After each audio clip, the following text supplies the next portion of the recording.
Beberapa waktu belakangan marak sopir taksi online kena aksi begal. Bahkan dengan tega pembegal membunuh sang sopir. Seperti di Semarang, Jawa Tengah, berawal dari penemuan mayat di sebuah jalan yang akhirnya terkuak. Mayat tersebut adalah sopir taksi online yang diduga polisi menjadi korban perampokan saat dini hari. Pelaku juga diduga melakukan pencurian dengan modus menjadi penumpang. Dari rekaman kamera pengawas, sebuah mobil berwarna hitam berhenti hampir 2 menit. Tampak korban keluar dari mobil sebelum akhirnya tumbang. Di Probolinggo, Jawa Timur, seorang sopir taksi online asal Sidoarjo juga menjadi korban begal. Korban dibegal 2 penumpangnya saat diantar ke Wonorejo, Lumajang. Namun saat tiba di kota Probolinggo, pelaku meminta diantar ke jalan sepi dan diminta menepi. Menurut polisi, sopir disiram air keras di bagian wajah saat menolak turun dari mobil hingga membuat pandangannya kabur. Pelaku pun merampas mobil korban. Polisi langsung mengejar pelaku setelah mendapat laporan dari warga. Sementara di Kabupaten Bekasi, Jawa Barat, polisi menangkap pembunuh pengemudi taksi online. Pelaku diketahui penumpang taksi online tega menghabisi korban dengan tusukan pisau lantaran tak terima dinasehati oleh korban. Kasus ini berawal dari laporan penemuan mayat di dalam sebuah mobil terparkir di Jalan Raya Cilangkara, Kabupaten Bekasi. Selain itu, di Bandung, Jawa Barat, pembunuh yang meracuni sopir taksi online ditangkap polisi. Pelaku membunuh korban karena ingin menguasai kendaraannya untuk dijual. Pelaku merupakan seorang pria berinisial HAP asal Karangasem, Jawa Tengah. HAP memesan taksi online dan meminta sopir untuk transaksi secara offline atau luring. Pelaku mengatakan aksinya ini karena terdesak butuh uang senilai 7 juta rupiah. Polisi juga menangkap seorang pelaku lainnya yang merupakan penadah berinisial BU. Dari tangan para pelaku, polisi menyita 2 unit sepeda motor dan mobil korban yang rusak karena hendak dibakar pelaku penadah. Peristiwa ini terungkap juga berawal dari penemuan mayat di pinggir jalan raya. Para pelaku ini akan dijerat pasal berlapis tentang pembunuhan dan pembunuhan berencana dengan ancaman hukuman 20 tahun penjara. Tim Liputan, Kompas TV.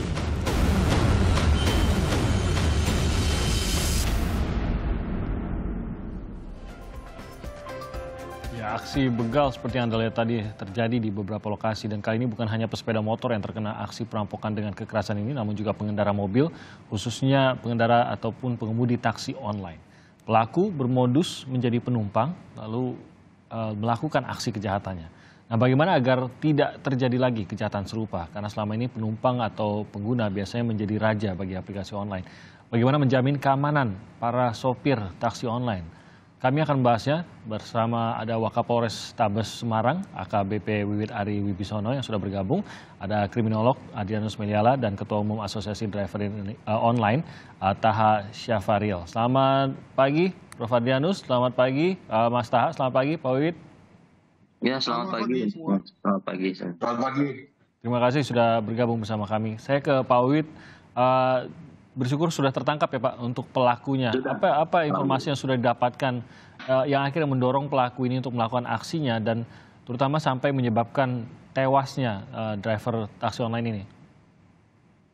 Ya, untuk pelaku ini sudah tertangkap. Jadi ketika kejadian dini hari dan dalam waktu 3 jam kita berhasil menangkapnya di daerah Karanganyar, dan motifnya adalah desakan ekonomi. Karena pelaku adalah tulang punggung keluarga dan membutuhkan sejumlah dana untuk membiayai adiknya yang sedang kuliah di salah satu universitas di Bandung. Itu, Mas. Mengapa sampai, mungkin informasi yang sudah didapatkan hasil pemeriksaan dari pelaku, mengapa sampai nekat melakukan pencurian di tengah desakan ekonomi? Kita tahu bahwa desakan ekonomi tentu saja ya ini menimpa banyak pihak gitu, tapi sampai memutuskan berbuat kejahatan karena memang ini tidak ada catatan kriminal sebenarnya ya, Pak Wid ya? Ya, karena butuh uangnya agak banyak, dia berpikir adalah untuk mengambil mobil. Ya, caranya yang ketika kita tanya kepada pelaku adalah kenapa tidak mencuri motor dan sebagainya. Karena motor menurut dia jumlahnya masih kurang, sehingga dia menyasar ke mobil.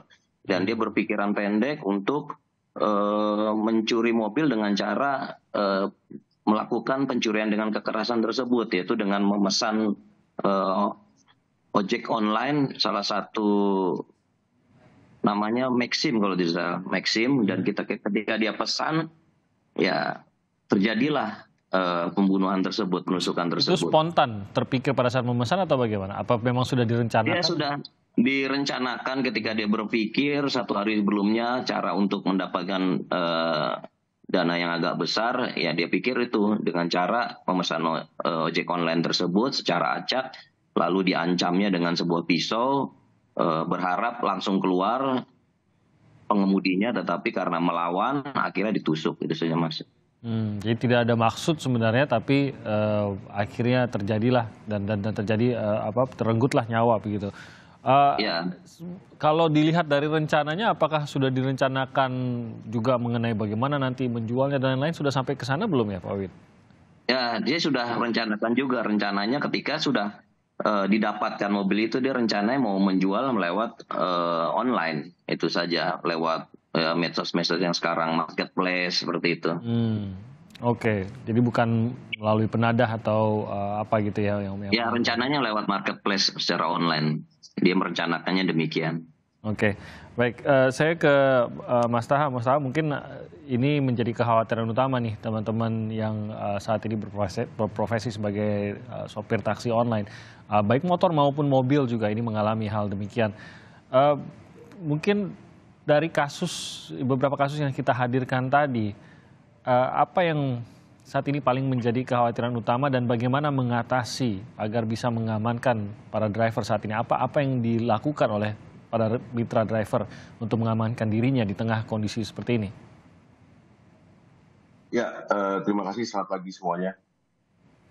Jadi sebenarnya kasus pembegalan ini di masing-masing daerah itu udah lama terjadi, karena memang sasaran empuk juga sih kadang-kadang ya kalau kita bicara sebagai driver online membawa mobil atau motor. Jadi kita itu sebenarnya pasti punya komunitas atau organisasi gitu. Nah, kebenaran karena merasa tidak membutuhkan organisasi dan komunitas, akhirnya beberapa teman-teman mitra driver online nggak punya teman di dalam sendiri saja gitu ya pada saat bekerja gitu ya. Kalau di beberapa teman-teman yang sudah berkomunitas tuh ada sharing lokasi yang update gitu. Jadi dia berjalan gitu ya. Biasanya kalau teman-teman di Jakarta kalau memang punya order-order yang mencurigakan, itu mereka call ke komunitasnya atau ke organisasinya, atau ada semacam unit reaksi cepat antar komunitas gitu. Oke, mencurigakan itu seperti apa Mas? Jadi gini ya, sebenarnya yang membuat mitra pengemudi nekat atau semacam memberanikan diri menerima order-order yang mencurigakan sebenarnya. Jadi sebabnya itu karena kejar setoran sebenarnya, Terus kalau di Jakarta mereka melipir ke daerah pinggir karena menghindari gage, karena mobilnya kena gage. Lalu kemudian juga letih gitu, jadi capek.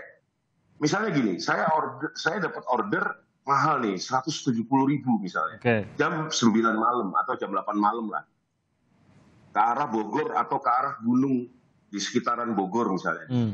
Itu sebenarnya insting kita udah mengatakan ini bener nggak ya orderan ini gitu. Banyak sekali teman-teman yang saya langsung share di WhatsApp group, tolong pantau. Nah itu biasanya langsung dipantau tuh gitu kan. Jadi ada temannya yang ikut memantau perjalanan itu gitu ya? Memantau, iya. Okay. Ya. Jadi misalnya kalau saya pernah malam-malam mahasiswa nih ternyata, tapi bawa tas gitu kan. Waktu itu sebelumnya ada penusukan yang pakai pisau atau apa.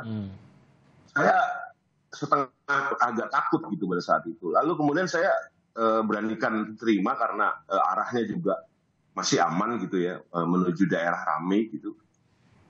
Saya ajak ngomong terus, akhirnya saya tahu bahwa mereka mahasiswa. Kan mereka bawa tas ya, laki-laki cowok gitu ya, walaupun masih muda kecil, tapi ada 2, 3 Nggak tahu lah isi tasnya apa gitu ya. nggak tahu isi tasnya apa gitu. Ya terpaksa harus ajak ngobrol terus, lihat spion terus, siap-siap terus gitu. Ya memang itu mendebarkan sih gitu. Ini pekerjaan yang sangat membahayakan. Oke. Nah kalau yang order mencurigakan itu bisa dideteksi dari awal tuh Mas Taha? Sebenarnya bisa. Sebenarnya kalau kita nggak capek, kita masih fokus. Karena teman-teman juga banyak yang on itu malam karena Jakarta macet. Mereka lebih senang malam. Nah, tapi mereka tahu posisi-posisi di mana, misalnya kayak ke stasiun kereta atau ke hotel-hotel atau ke mana gitu, atau ke terminal bus dan lain-lain. Mereka kumpul di situ untuk mendapatkan order-order yang malam itu. Tapi mereka karena mereka udah siap, jadi mereka nggak capek. Konsentrasi mereka lebih baik, lebih awas ya, membaca orderan. Kira-kira seperti itu. Oke. Jadi sebenarnya yang masalah utamanya teman-teman ini, karena teman-teman driver online ini juga lagi kejar setoran, karena sulit sekali mendapatkan pendapatan saat ini.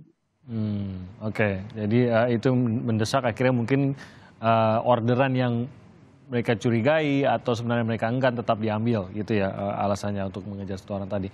Saya ke Prof. Adrianus, apa bedanya nih Prof antara format taksi online dengan format taksi yang konvensional yang kita ketahui, yang sama-sama membawa sebuah kendaraan yang pasti ada nilainya dan sama-sama membawa penumpang yang belum pernah mereka temui, tidak mungkin juga dicek KTP dan lain-lain begitu. Tapi mengapa saat ini menjadi lebih rawan, Prof. Adrianus?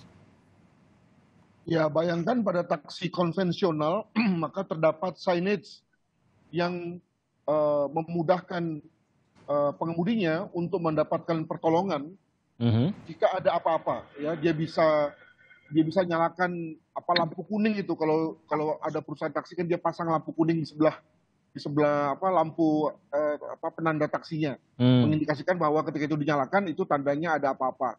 Ya, pun dia misalnya teriak atau berperilaku yang agak agresif, ya orang langsung tahu bahwa ini ada apa-apa nih, karena itu memang menunjukkan taksi konvensional gitu.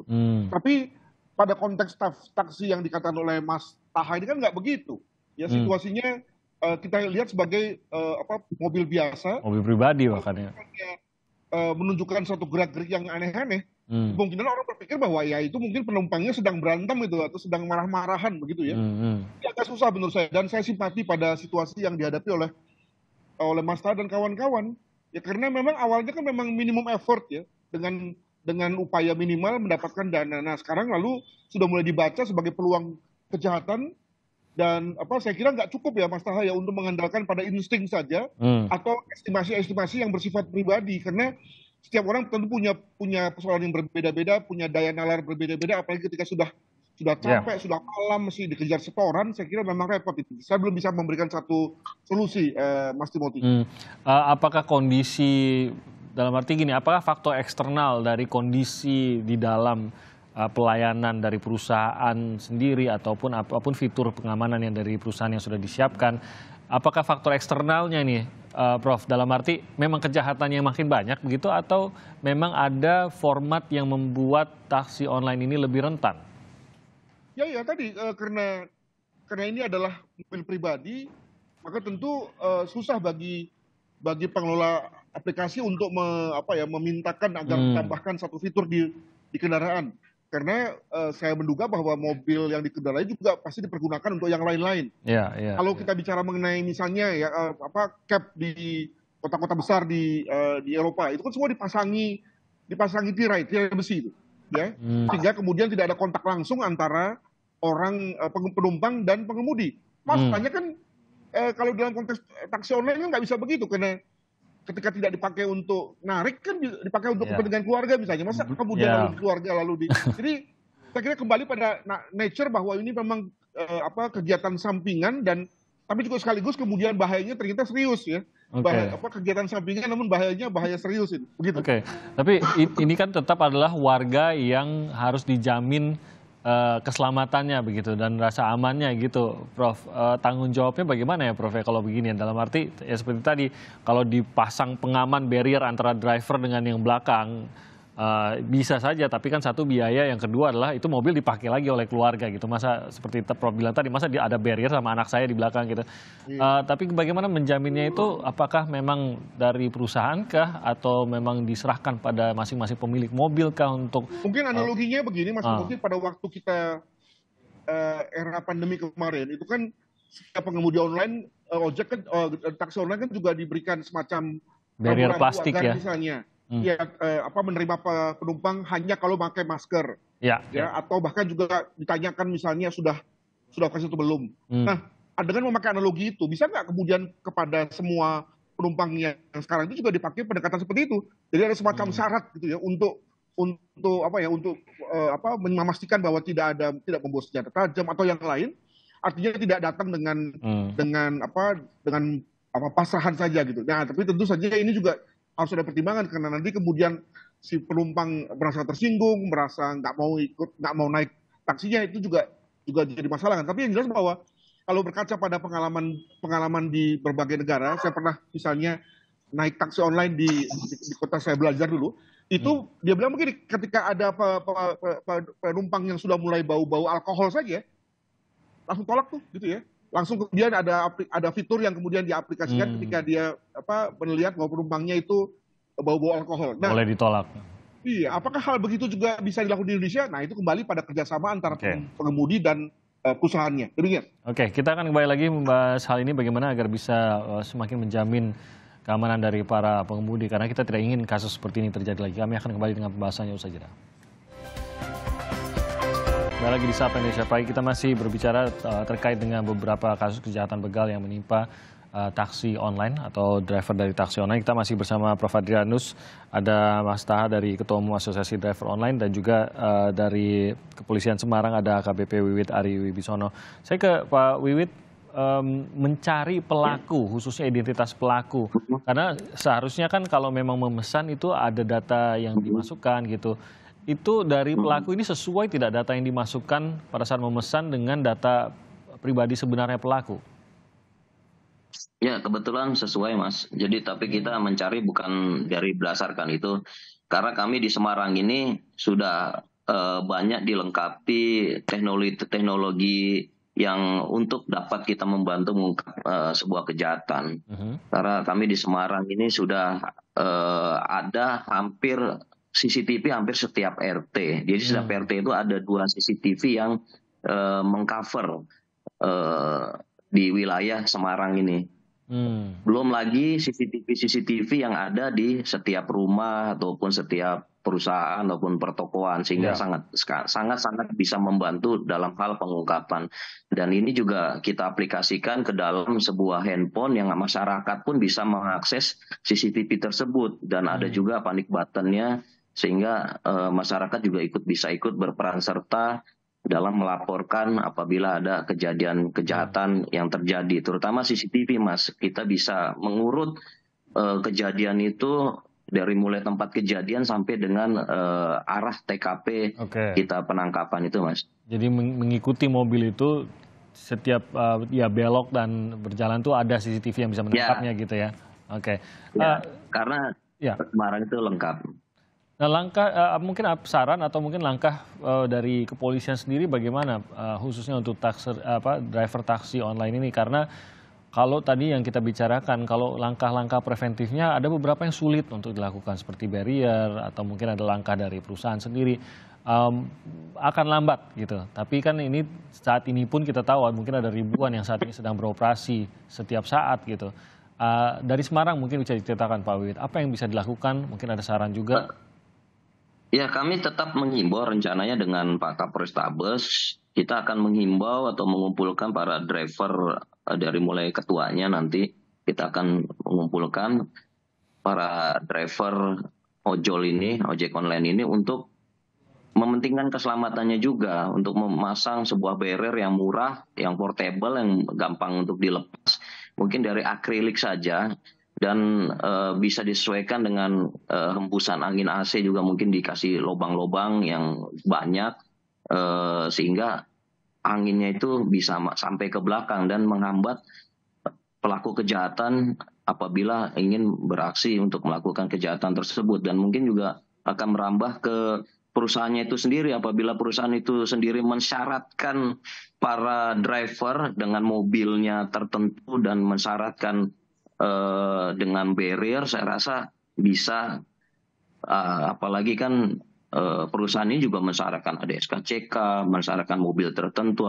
Kenapa tidak sekalian mensyaratkan untuk memasang barrier yang portable, Tapi yang kalau saya dilepas. ya Pak Wid, kalau saya agak realistis sedikit nih, kalau udah ada penambahan biaya biasanya agak lambat nih ininya. Tapi itu tadi apa yang bisa lebih cepat mungkin salah satu kan komunitas kalau tadi Mas Taha mengatakan, mungkinkah ada mungkin jaringan komunikasi kah yang bisa lebih memberikan rasa aman pada para sopir taksi online kah, atau seperti apa dari kepolisian mungkin menginisiasi? Kalau kami sih fasilitas seperti panic button itu ada. Tinggal kita nanti sosialisasikan ke mereka, karena di sini hampir setiap perusahaan sudah memasang panic button, dan di handphone juga tinggal pencet. Ada juga tombolnya yang kita bisa pasangkan terpisah dari handphone, yang bisa suatu masa tinggal ditekan saja. Dan untuk aplikasi itu sendiri di sini alhamdulillah sudah terunduh 200.000 orang pengunduh di Semarang ini. Oke, mungkin boleh tuh Pak Wiwit, saat ini kalau ada yang menyaksikan panic button itu diunduhnya namanya apa dan bagaimana? Libas, namanya Libas. Libas. Iya, Libas. Ini khusus Semarang atau? Sampai di Semarang, aplikasi ini hanya di Semarang saja, dan ini sudah dilombakan di KIPP dan alhamdulillah masuk ke top 99, dan mudah-mudahan bisa menjadi pilot project untuk Polri bisa menggunakan ini, karena sebaran personil pun juga terlihat di comment center. Apabila ada kejadian, polisi terdekat itu akan ditunjuk oleh comment center untuk bisa menghampiri TKP sehingga cepat itu. Oke, saya ke Mas Taha, apa yang mungkin dari teman-teman driver taksi online, apa yang diharapkan oleh teman-teman drivernya? Mungkin itu dari perusahaan kah, atau seperti yang tadi dari kepolisian ada aplikasi khusus kah, atau apa yang bisa membuat rasa aman bagi teman-teman mitra driver ini? Iya, tentu kalau dari kami tentu semua kita pasti akan terima kalau untuk keselamatan ya. Dan kita kan sebenarnya sebagai pelaku usaha transportasi online ini kan yang punya beban memberikan keselamatan kepada penumpang dan memberikan kenyamanan itu sebenarnya.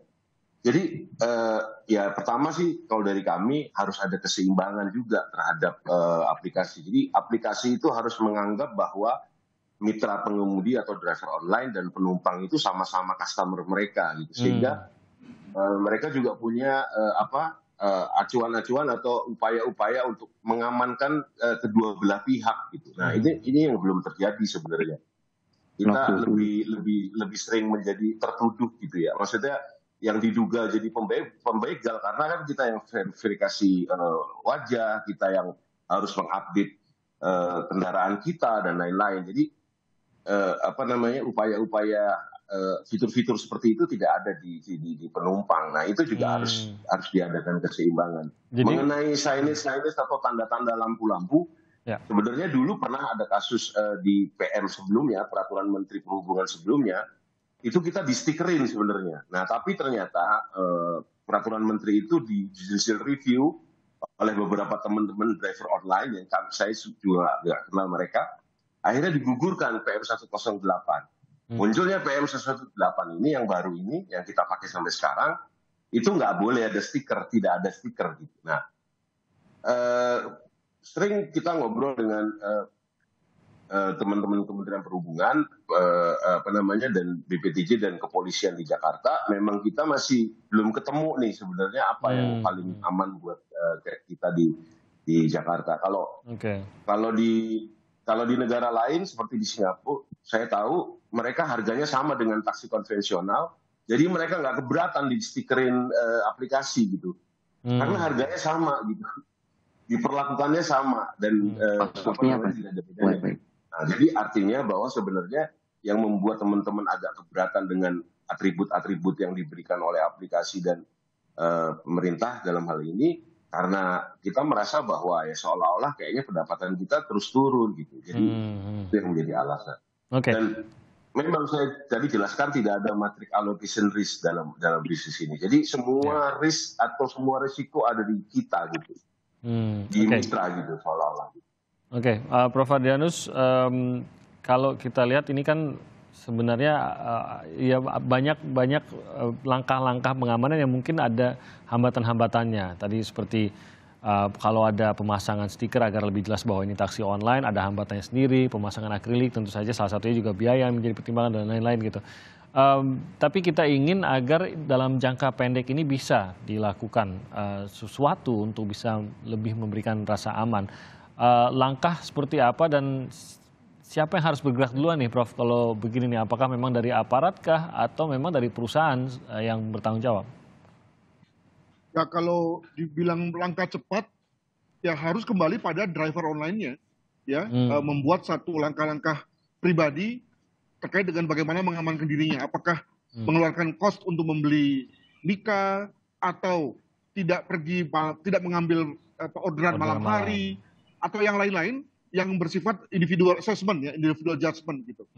Saya menduga bahwa kalau kita mau tarik yang lebih makro, maka tentu kelihatan dari apa yang dikatakan oleh Mas Taha, nampaknya ekosistem ini belum lengkap ini. Modalitasnya, undang-undangnya aja belum jelas nih.